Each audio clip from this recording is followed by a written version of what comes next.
Hello guys, welcome back to my channel. Today guys, in this video, pag-uusapan natin guys yung tungkol sa sahod dito sa Sweden kung magkano.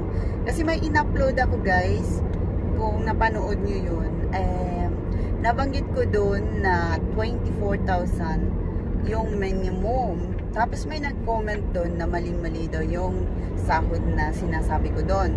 Actually guys, matagal na po kasi yung video na yun. Kaya, medyo mura-mura pa yun. Ngayon, medyo mahal-mahal na. Kasi, alam niyo naman dito sa Sweden, every year, tumataas talaga yung sahod dito guys.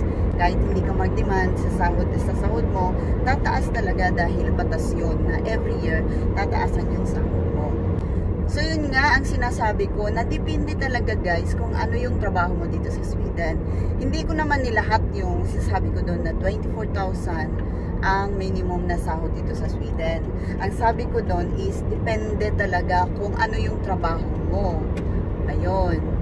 So sa ngayon, ang minimum dito is nasa mga kulang-kulang 28,000 before tax. Ayun, before tax pa yun guys. So, babawas ko ng tax yun, o medyo kunti na lang ang matira. Ayan. At saka pag-uusapan na rin natin ulit guys, yung trabaho dito sa Sweden. So, uulitin ko na wag kayong magtitiwala kung marami kayong nakikita sa internet na hiring dito sa Sweden.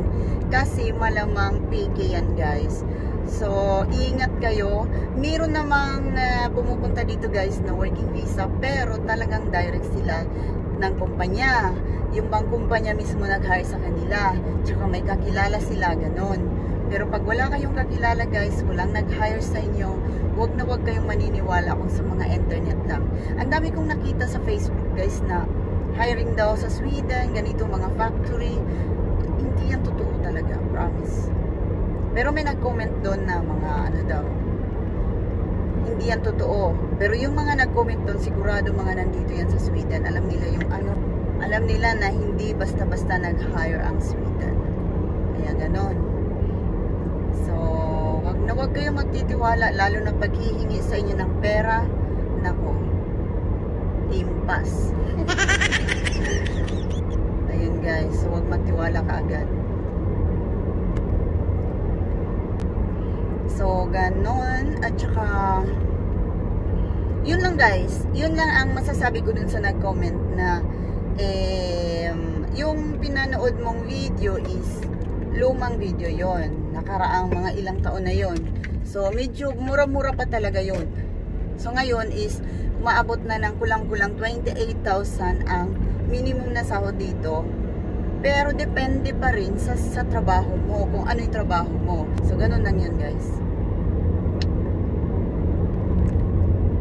So, shout out dyan sa mga nanonood sa mga videos ko. Kahit nga hindi ako masyado nag-upload guys. Pero itry ko nang mag-upload. So, ayun. Shout out sa mga nanonood sa mga videos ko guys. And sana patuloy yung mga suporta nyo. Thank you guys. Bye!